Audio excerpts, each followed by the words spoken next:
പിതാവിൻ്റെയും പുത്രൻ്റെയും പരിശുദ്ധാത്മാവിൻ്റെയും നാമത്തിൽ ആമേൻ.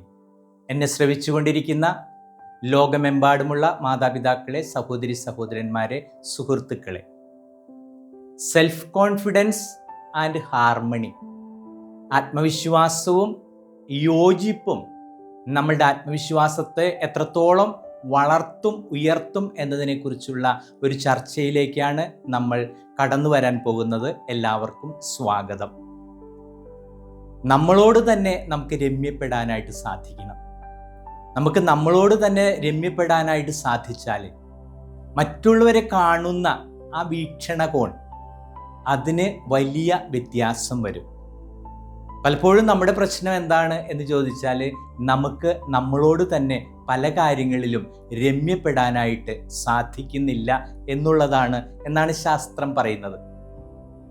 നമുക്കറിയാം, മറ്റുള്ളവരെ കാണുന്ന രീതി. ഞങ്ങൾക്ക് ഒരു 2 വർഷത്തിന് മുമ്പ് ഞങ്ങളോടുകൂടെ ഒരു വൈദികനുണ്ടായിരുന്നു. എല്ലാവരെയും സന്തോഷിപ്പിച്ചു കൊണ്ടുപോവുക എന്നുള്ളതാണ് അദ്ദേഹത്തിൻ്റെ ലക്ഷ്യം. പലപ്പോഴും എന്നെ പോലും അത്ഭുതപ്പെടുത്തിയിട്ടുണ്ട്. എപ്പോഴും മറ്റുള്ളവർക്ക് സന്തോഷം ഉണ്ടാകുക, ആ കമ്മ്യൂണിറ്റിയെ, ആ സമൂഹത്തെ സന്തോഷത്തിൽ നിലനിർത്തി കൊണ്ടുപോവുക. അദ്ദേഹം അതിൽ വിജയിക്കുക തന്നെ ചെയ്തു എന്നുള്ളതാണ് സത്യം. ആ ഒരു അവസ്ഥയാണ് നമുക്ക് എപ്പോഴും ഉണ്ടായിരിക്കേണ്ടത്. മറ്റുള്ളവർ എന്ത് എങ്ങനെ എന്നതിനേക്കാൾ ഉപരി അവരെയും ഒന്നിപ്പിച്ച് നിർത്തിക്കൊണ്ട് എനിക്ക് സന്തോഷകരമായിട്ടുള്ള ഒരവസ്ഥ സംജാതമാക്കാൻ സാധിക്കുകയാണെങ്കിൽ അതാണ് നമ്മുടെ ആത്മവിശ്വാസത്തെ ഏറ്റവും അധികം വളർത്തുക. അപ്പം നമ്മളെ സമൂഹത്തിൻ്റെ ഒരു ഉത്തരവാദിത്വം ഏൽപ്പിച്ചാൽ ആ സമൂഹത്തെ സന്തോഷത്തിൽ നിലനിർത്തിക്കൊണ്ടു പോകാനായിട്ട് നമുക്ക് സാധിക്കുകയാണെങ്കിൽ അതിനേക്കാളും വലിയ ഒരു ഹാർമണി വേറെയില്ല. എങ്ങനെ നോക്കിയാലും നമ്മളെ ചുറ്റിപ്പറ്റി കുറച്ച് പേരുണ്ടാകും. കുടുംബത്തിലാണെങ്കിൽ മാതാപിതാക്കളെ ചുറ്റിപ്പറ്റി മക്കളുണ്ടാകും, മക്കളെ ചുറ്റിപ്പറ്റി മാതാപിതാക്കളുണ്ടാകും. ഒരു സ്കൂളിലേക്ക് ചെന്നാൽ അവിടെ ഒരു പ്രധാന അധ്യാപകനുണ്ടാകും, കുറേ സഹപ്രവർത്തകരുണ്ടാകും. ഒരു ക്ലാസ്സിലേക്ക് ചെന്നാൽ ഒരു ക്ലാസ് ടീച്ചർ ഉണ്ടാകും, ആ ക്ലാസ് ടീച്ചറെ ചുറ്റിപ്പറ്റി കുറേ കുട്ടികളുണ്ടാകും. ഒരു തൊഴിൽ മേഖലയിലേക്ക് ചെന്നാൽ അവിടെ ഒരു മാനേജർ ഉണ്ടാകും, ആ മാനേജറെ ചുറ്റിപ്പറ്റി കുറേ സഹപ്രവർത്തകരുണ്ടാകും. ഇങ്ങനെ ഏതു മേഖലയിൽ ചെന്നാലും നമ്മൾക്ക് ആ മേഖലയെ, ആ വ്യക്തികളെ ഒരു പുതിയ വീക്ഷണത്തോടെ കാണുവാനായിട്ട് സാധിക്കണമെങ്കിൽ നമുക്ക് നമ്മോട് തന്നെ, റിക്കൺസിലിയേഷൻ എന്നാണ് അതിൻ്റെ വാക്ക്, നമുക്ക് നമ്മോട് തന്നെ രമ്യപ്പെടാനായിട്ട് സാധിക്കണം. രാമകൃഷ്ണൻ പരമഹംസൻ പറയുന്നത് ഇപ്രകാരമാണ്: യഥാർത്ഥ ജ്ഞാനവും യഥാർത്ഥ സ്നേഹവും ഒന്നു തന്നെയാണെന്ന്. നമുക്ക് എത്രത്തോളം അറിവുണ്ടോ അതിനാനുപാതികമായിരിക്കും നമ്മളുടെ സ്നേഹവും എന്നുള്ളതാണ്. അപ്പം ദൈവസ്നേഹവും പരസ്നേഹവും ഒരു നാണയത്തിലെ 2 വശങ്ങൾ ആണ് എന്ന് നമ്മൾ പറയാറില്ലേ? എന്നത് തന്നെ പോലെയാണ് നമ്മുടെ അനുദിന ജീവിതത്തിൽ നമ്മൾ കണ്ടുമുട്ടുന്നവരും. അപ്പം നമുക്ക് യഥാർത്ഥത്തിൽ സ്നേഹമുണ്ടെങ്കിൽ നമ്മൾ ജ്ഞാനമുള്ളവരായിരിക്കും. ഈ സ്നേഹത്തെ നമുക്ക് പങ്കുവയ്ക്കുവാനായിട്ട് സാധിക്കണം. അപ്പം നമുക്ക് നമ്മളോട് തന്നെ രമ്യപ്പെടാൻ സാധിക്കുമ്പോൾ മറ്റുള്ളവരിലേക്ക് ഇറങ്ങിച്ചെല്ലാനായിട്ട് സാധിക്കുമെന്നുള്ളതാണ് സൈക്കോളജി പറയുന്നത്. അപ്പം നമുക്ക് നമ്മളോട് സ്നേഹമില്ലെങ്കിൽ പൊതുവായിട്ടുള്ള തത്വം എന്താണ്? നമുക്കുള്ളതേ മറ്റുള്ളവർക്ക് കൊടുക്കാനായിട്ട് സാധിക്കുകയുള്ളൂ. അപ്പം നമുക്ക് യഥാർത്ഥത്തിൽ സ്നേഹമുള്ളവരാണെങ്കിൽ നമുക്ക് ആ സ്നേഹം മറ്റുള്ളവർക്ക് പങ്കുവയ്ക്കാനായിരിക്കും സാധിക്കും. നമ്മൾ പങ്കുവയ്ക്കുന്നതിനേക്കാളും ഉപരിയായിട്ട് നമ്മളിലൂടെ, നമ്മൾ കമ്മ്യൂണിക്കേഷൻ്റെ വിവിധ ഘട്ടങ്ങളെക്കുറിച്ചൊക്കെ പറഞ്ഞപ്പോൾ മനസ്സിലാക്കിയില്ലേ, നമ്മളിലൂടെ അത് കമ്മ്യൂണിക്കേറ്റ് ചെയ്യപ്പെടും എന്നുള്ളതാണ്. അപ്പോൾ നമ്മൾക്ക് നൽകുന്നവരായിട്ട് തീരാനായിട്ട് നമുക്ക് സാധിക്കണം. ഇതിന് മറ്റൊരു പടി കൂടി പറയുന്നത്, യഥാർത്ഥ സ്നേഹവും യഥാർത്ഥ ജ്ഞാനവും ഉണ്ടെങ്കിൽ നമ്മൾ സർവീസബിൾ ആയിരിക്കും എന്നുള്ളതാണ്. മറ്റുള്ളവരിലേക്ക് സേവന സന്നദ്ധതയായിട്ട് ഇറങ്ങിച്ചെല്ലാനായിട്ട് നമുക്ക് സാധിക്കും.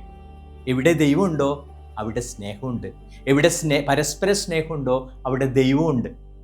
യോഹന്നാൻ്റെ സുവിശേഷം 6-ാം അധ്യായം ക്രൈസ്തവരായിട്ടുള്ള എന്നെ കേൾക്കുന്നവർക്കറിയാം, അത് മുഴുവനും പരിശുദ്ധ കുർബാനയെക്കുറിച്ചാണ്. അതിൽ 54 മുതൽ 60 വരെയുള്ള വാക്യങ്ങളിൽ ഈശോ പറയുന്നത് പ്രകാരമാണ്: എന്നെ സ്നേഹിക്കുന്നവൻ എന്നിൽ നിലനിൽക്കുന്നു, അവൻ എൻ്റെ ശരീരവും എൻ്റെ രക്തവും ഭക്ഷിക്കുന്നവനാണ്. അവനിൽ ഞാനും വസിക്കുന്നു, എന്നിൽ വസിക്കുന്ന ദൈവവും വസിക്കുന്നു. ഈ ഒരു അവസ്ഥയിലേക്ക് നമുക്ക് വരണമെങ്കിൽ നമുക്ക് പരസ്പര സ്നേഹം ഉണ്ടായിരിക്കണം. ഏതൊരു മതത്തിൻ്റെയും വലിയ തത്വം എന്താണ്? പരസ്പര സ്നേഹം തന്നെയാണ്. ഈ പരസ്പര സ്നേഹം എങ്ങനെയാണ് നമുക്ക് മറ്റുള്ളവരിലേക്ക് എത്തിക്കാൻ സാധിക്കുക? അവരോട് കൂടെ ആയിരിക്കുക എന്നുള്ളവരാണ്. അവർക്ക് നമ്മെ തന്നെ വിട്ടുകൊടുക്കുക എന്നുള്ളതാണ്. അപ്പം നമുക്ക് ഇത്രയേ ചിന്തിക്കേണ്ടു. യഥാർത്ഥത്തിൽ എനിക്ക് മറ്റുള്ളവരോടുള്ള ആറ്റിറ്റ്യൂഡ്, അതാണ് ഇംഗ്ലീഷ് പദം, അത് എപ്രകാരമാണ്? അത് അപരനായി കണ്ടുകൊണ്ട് തന്നെ എനിക്ക് അവനെ സ്നേഹിക്കാനായിട്ട് സാധിക്കുന്നുണ്ടോ? ഇതിന് സാധിക്കണമെങ്കിൽ നമുക്ക് നമ്മളെക്കുറിച്ച്, അതാണ് നമ്മളെ രമ്യപ്പെടുക എന്ന് പറഞ്ഞാൽ ഒരു ആഴമായിട്ടുള്ള അർത്ഥമാണ്.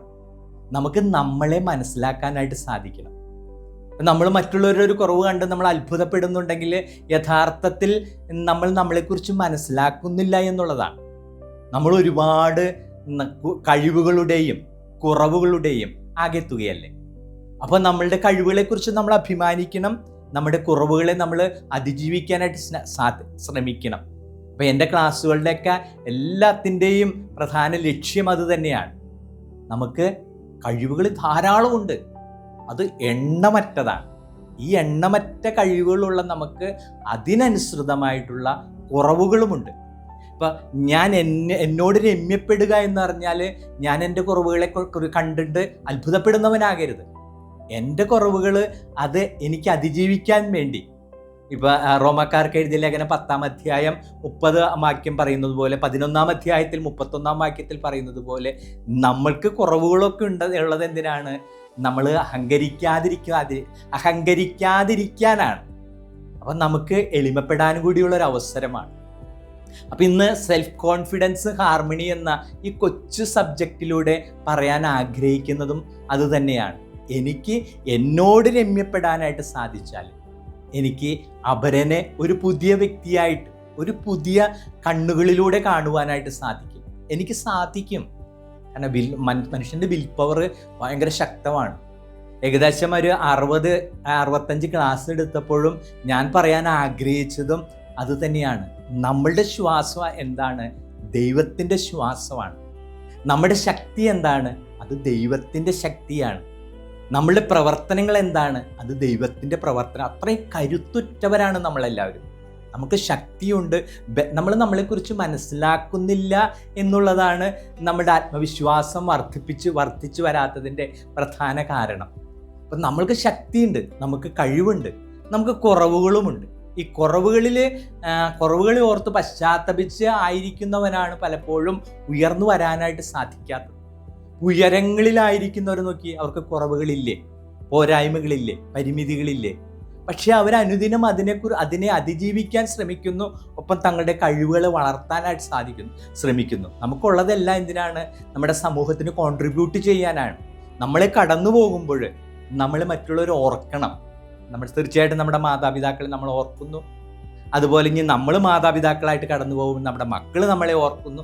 എപ്പോഴും നമ്മൾക്കുള്ളത് എന്താണ്? നമ്മൾക്ക് ദൈവം തന്നതാണ്.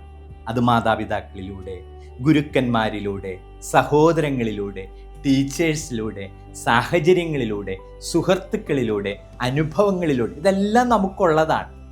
ആ ഉള്ളതിന് നമുക്ക് മറ്റുള്ളവരായിട്ട് പങ്കുവെക്കാനായിട്ട് സാധിക്കണമെങ്കിൽ നമുക്കൊരു വലിയ മനസ്സുണ്ടാകണം. ഹാർമണി. ആ ഹാർമണി ആദ്യം എന്നോട് തന്നെ എനിക്കുണ്ടാകണം. അപ്പോഴാണ് മറ്റുള്ളവരിലേക്ക് ഇറങ്ങിച്ചെല്ലാൻ എനിക്ക് സാധിക്കുക. അത് ഒരു സേവനമായിട്ട് തീരാനായിട്ട് സാധിക്കുക. നമ്മളിൽ പലരും മറ്റുള്ളവർ സേവിക്കുന്നവരാണ്. ആ സ്നേഹിക്കുന്നവർക്ക് ഒരു വലിയ പോസിറ്റീവായിട്ടുള്ള ഒരു ഇൻപുട്ടും കൂടിയാണ് ഹാർമണി ആൻഡ് സെൽഫ് കോൺഫിഡൻസിലൂടെ ഞാൻ നൽകാൻ ആഗ്രഹിക്കുന്നത്. തീർച്ചയായിട്ടും നിങ്ങളിൽ യഥാർത്ഥ സ്നേഹവും യഥാർത്ഥ ജ്ഞാനവും വളരെ അധികമുണ്ട്. അതിന് ഇനിയും വളർത്തിയെടുക്കണം. മറ്റുള്ളവരിലേക്ക് ഇറങ്ങിച്ചെല്ലാനായിട്ട് ഏതെങ്കിലും ബുദ്ധിമുട്ട് അനുഭവിക്കുന്നവരാണെങ്കിൽ എൻ്റെ ക്ലാസ് അവർക്ക് കൂടിയുള്ളതാണ്, എല്ലാവർക്കും ഉള്ളതാണ്. എനിക്ക് മറ്റുള്ളവരിലേക്ക് ഇറങ്ങിച്ചെല്ലാനായിട്ട് എന്നെ തടസ്സപ്പെടുത്തുന്നത് എന്താണെന്ന് ഞാൻ മനസ്സിലാക്കിയിട്ട് അതിനെ അതിജീവിക്കാനായിട്ട് ഞാൻ പരിശ്രമിക്കുമ്പോൾ മറ്റുള്ളവർക്ക് ഞാനൊരു ഉപകരണമായിട്ട് തീരുമ്പോഴാണ് സെൽഫ് കോൺഫിഡൻസും ഹാർമണിയും എന്നിൽ വളർന്നു വന്നുകൊണ്ടിരിക്കുന്നു എന്ന് പറയാനായിട്ട് സാധിക്കുകയുള്ളൂ. അപ്പോൾ ഈ ക്ലാസ്സിൻ്റെ രത്നച്ചുരുക്ക് ഇതാണ്: നമുക്ക് നമ്മോട് തന്നെ രമ്യപ്പെടാൻ സാധിച്ചാൽ മറ്റുള്ളവരെ കാണുന്ന ആ ആറ്റിറ്റ്യൂഡിൽ നമുക്ക് ഒരുപാട് വ്യത്യാസങ്ങൾ വരുത്താൻ സാധിക്കും. അത് സ്നേഹമായിട്ട് വരും, അത് സേവനമായിട്ട് വരും. അതിന് സർവേശ്വരൻ ഓരോരുത്തരെയും സഹായിക്കട്ടെ എന്ന് പ്രാർത്ഥിക്കുന്നു.